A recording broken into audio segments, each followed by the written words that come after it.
आज की क्लास का हमारा टॉपिक रहेगा न्यास परिषद व सचिवालय। तो हम पहले टॉपिक की ओर बढ़ते हैं। न्यास परिषद संयुक्त राष्ट्र संघ में न्यास परिषद का गठन द्वितीय विश्व युद्ध के बाद किया गया। यह संयुक्त राष्ट्र संघ का सबसे कम प्रभावशाली अंग है। युद्ध के बाद जो राष्ट्र उपनिवेशवाद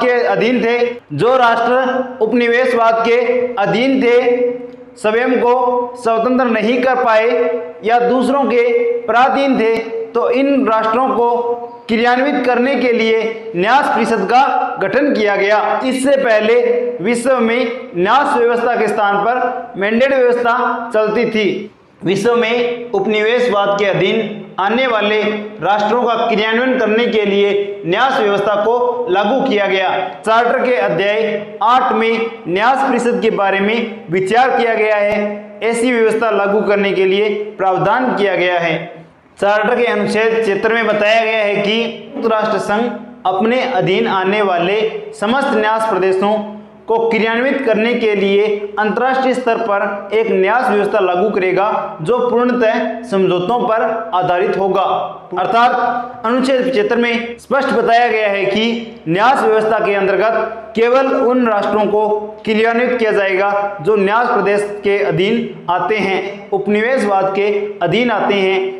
इन राष्ट्रों का दोहन नहीं किया जाएगा और न ही इन राष्ट्रों पर स्वामित्व किया जा सकता। न्यास प्रदेशों को 3 भागों में बांटा गया है। पहला आता है मैंडेट व्यवस्था के अधीन प्रदेश।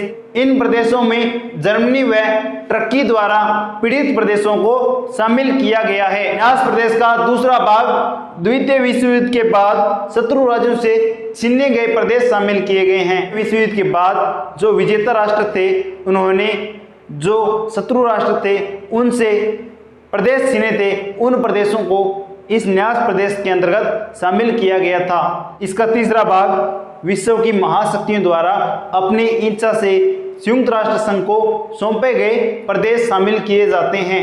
अगला पॉइंट आता है न्यास परिषद का संगठन। तो न्यास परिषद का संगठन किसी एक राष्ट्र से न होकर विश्व के विभिन्न राष्ट्रों से मिलकर होता है।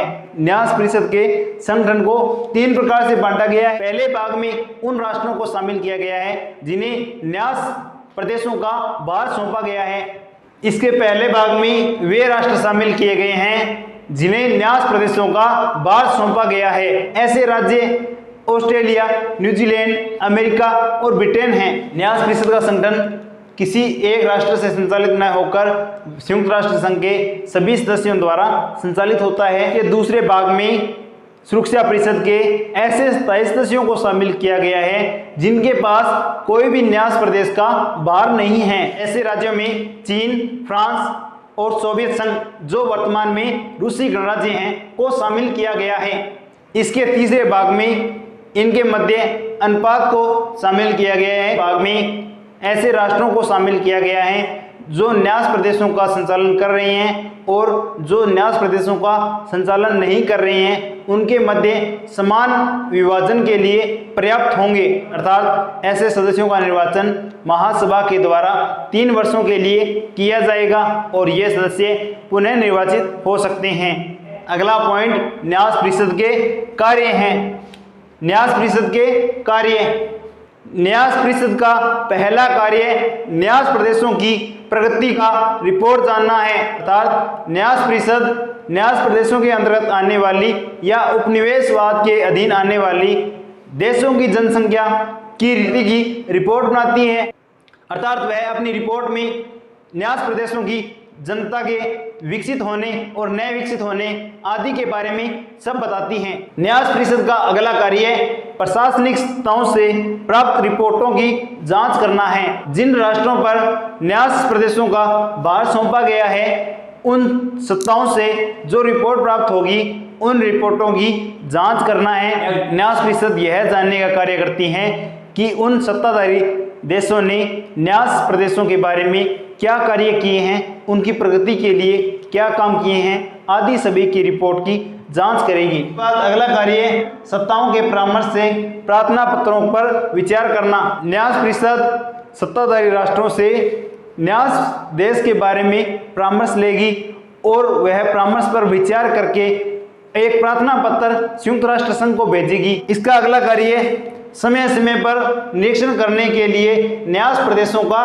दौरा करना है। पॉइंट आता है न्यास व्यवस्था व मैंडेट व्यवस्था में तुलना। कुछ विद्वानों का मत है कि संयुक्त राष्ट्र संघ की न्यास व्यवस्था राष्ट्र संघ की मैंडेट व्यवस्था की भांति एक चमकीला धोखा है। सुम्मा के अनुसार न्यास व्यवस्था नई न होकर औपचारिकता ही अधिक है। बुंसे के अनुसार न्यास व्यवस्था एक विस्तृत क्षेत्र रखती है, अंतर्राष्ट्रीय नियंत्रण संभव है। क्षेत्र विस्तृत है परंतु मैंडेट व्यवस्था का क्षेत्र जर्मनी व टर्की तक ही सीमित था। न्यास प्रणाली का क्षेत्र विस्तृत है, इसका क्षेत्र अधिक है परंतु मैंडेट व्यवस्था का क्षेत्र जर्मनी व टर्की से छीने गए प्रदेशों तक सीमित था। न्यास व्यवस्था में न्यास प्रदेशों पर शासन करने वाली शक्तियों पर निरीक्षण अधिक है, जबकि मैंडेट प्रणाली में यह निरीक्षण कम था। मैंडेट प्रणाली में विभिन्न प्रदेशों को सीधा अपने अधीन किया जाता था, जबकि न्यास व्यवस्था में पहले स्वशासन के विचार को व्यक्त किया जाता है। अर्थात न्यास प्रणाली के अंतर्गत सबसे पहले न्यास प्रदेशों को स्वशासन बनाए रखने का विचार प्रदान करती हैं। मैंडेट व्यवस्था में प्राधीन राष्ट्र की समस्या मुख्य रूप से मैंडेट आयोग की मानी जाती थी। अर्थात इस व्यवस्था के अंतर्गत किसी भी प्राधीन राष्ट्र की समस्या मैंडेट आयोग को ही हल करनी होती थी, जबकि न्यास व्यवस्था में किसी प्राधीन राष्ट्र की समस्या न्यास परिषद के अलावा महासभा और सुरक्षा परिषद भी समझती हैं। वह इन प्राधीन राष्ट्रों की समस्या में रुचि लेती हैं और उन समस्याओं का समाधान खोजती हैं। मैंडेट कमीशन में जहां विशेषज्ञ राष्ट्र ही शामिल होते थे, वहीं दूसरी ओर न्यास व्यवस्था में न केवल प्रशासन करने वाले राष्ट्र बल्कि इनके अलावा सुरक्षा परिषद के स्थायी सदस्य और महासभा के द्वारा इन स्थायी सदस्यों के बराबर चुने जाने वाले राष्ट्रों को सम्मिलित किया जाता है। इस प्रकार मैंडेट व्यवस्था की तुलना में न्यास व्यवस्था अधिक प्रभावशाली है, अधिक विस्तृत है। अब हम पढ़ेंगे सचिवालय। सचिवालय संयुक्त राष्ट्र संघ के अंगों में से एक प्रमुख अंग है। यह अंतरराष्ट्रीय व्यवस्था में केंद्र बिंदु के रूप में कार्य करता है। सचिवालय से संयुक्त राष्ट्र संघ अन्य अंगों की जानकारी प्राप्त करता है। अंतरराष्ट्रीय लोक सेवा करना ही सचिवालय की प्रमुख विशेषता है। अंतरराष्ट्रीय लोक सेवा करना ही सचिवालय की अंतरराष्ट्रीय विशेषता है, इसकी प्रमुख विशेषता है। सचिवालय एक स्थायी संगठन है। यह सुरक्षा परिषद की भांति लगातार कार्य करता रहता है, इसका स्तर जारी रहता है, इस कारण यह एक स्थायी संगठन है। सचिवालय का प्रमुख प्रशासनिक अधिकारी महासचिव होता है। महासचिव की नियुक्ति सुरक्षा परिषद की सिफारिश से महासभा के द्वारा 2/3 बहुमत से की जाती है। महासचिव को अंतरराष्ट्रीय प्रतिनिधित्व के आधार पर पुनः निर्वाचित भी किया जा सकता है। सचिवालय में प्रथम महासचिव ट्रिग वैली को बनाया गया था। इनका संबंध नॉर्वे से था।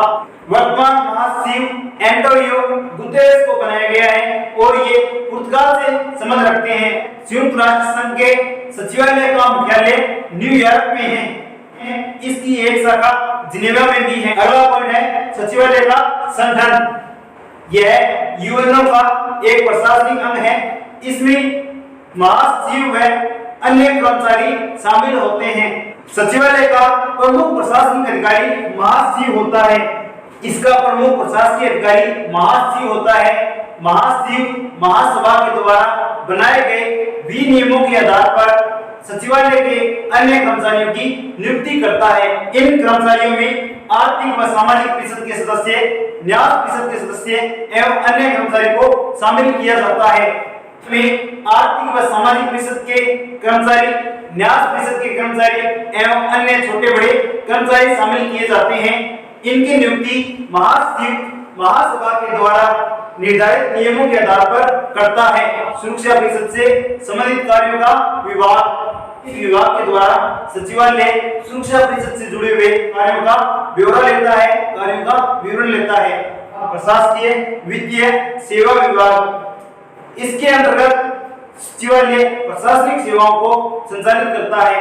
विभाग, इसके अंतर्गत सचिवालय विभिन्न बजट को पेश करता है। विधि विभाग में सचिवालय के न्याय से संबंधित या नए कानूनों से संबंधित कार्य किए जाते हैं। सामाजिक कार्यों का विभाग, इस विभाग के द्वारा सचिवालय सामाजिक कार्य करता है, जैसे विश्व में फैली हुई बुरी कुरीतियों को समाप्त करना है। एक तरह से समाज सुधार का कार्य करता है। न्याय क्षेत्रों में सूचना विभाग, न्याय क्षेत्रों में सूचना विभाग यानी इस विभाग के माध्यम से सचिवालय विभिन्न प्राचीन राष्ट्रों की सूचना प्राप्त करता है, प्रतिवेदन रिपोर्ट की जांच करता है, कार्यों की सूचना प्राप्त करता है। अगला विभाग आता है सार्वजनिक सूचना विभाग। इस विभाग के माध्यम से सचिवालय जो संयुक्त राष्ट्र संघ में कार्य किए गए हैं उनकी सूचना संपूर्ण विश्व को देने का कार्य करता है। इनके प्रतिवेदन रिपोर्ट को प्रकाशित करने का कार्य करता है। अगला विभाग आता है सम्मेलन व सामान्य सेवा विभाग। इस विभाग के माध्यम से सचिवालय विश्व में विभिन्न सम्मेलनों का आयोजन करता है, उन सम्मेलनों का स्थान तय करता है व समय सीमा तय करता है। महासचिव सचिवालय का अध्यक्ष होता है। इसे विश्व संस्था के कार्यों का सूत्रधार भी कहा जाता है। यह एक प्रशासनिक अधिकारी होता है। इसे सचिवालय का मुख्य संचालक भी कहा जाता है। यानी महासचिव सचिवालय का प्रमुख संचालक भी होता है। यह सचिवालय का मुख्य संचालक होता है। यानी जिस प्रकार घर को चलाने के लिए एक मुख्य व्यक्ति की आवश्यकता होती है, मुखिया की आवश्यकता होती है, ठीक उसी प्रकार संयुक्त राष्ट्र संघ को चलाने के लिए एक व्यक्ति को चुना गया और उस व्यक्ति के पद का नाम महासचिव रखा गया। प्रथम महासचिव ट्रिग वैली को बनाया गया था, जो नॉर्वे से संबंध रखते थे।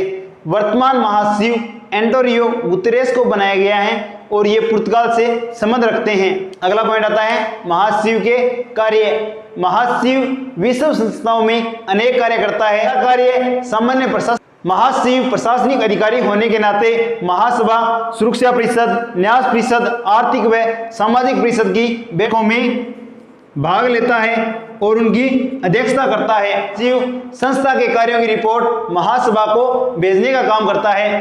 तकनीकी कार्य चार्टर के अनुच्छेद 98 के अनुसार तकनीकी कार्यों में सभी प्रश्नों पर अध्ययन, रिपोर्ट, सर्वेक्षण आदि को शामिल किया गया है। अर्थात महासचिव के तकनीकी कार्यों में सभी प्रकार के प्रश्नों, अध्ययन, सर्वेक्षण एवं रिपोर्ट को शामिल किया गया है। महासचिव का अगला कार्य सचिवालय का प्रशासन आता है। इस कार्य के अंतर्गत महासचिव सचिवालय के प्रशासनिक अधिकारी के रूप में काम करता है। वह सचिवालय की बागडोर संभालता है। महासचिव का अगला कार्य वित्तीय कार्य है। महासचिव वित्तीय कार्यों के अंतर्गत अनेक बजट पेश कर सकता है, बजट में संशोधन कर सकता है। प्रतिनिधि कार्य यानी महासचिव एक प्रशासनिक अधिकारी होने के नाते विश्व में सभी संस्थाओं का प्रतिनिधित्व करता है, विभिन्न बैठकों की अध्यक्षता करता है। अगला कार्य राजनीतिक कार्य।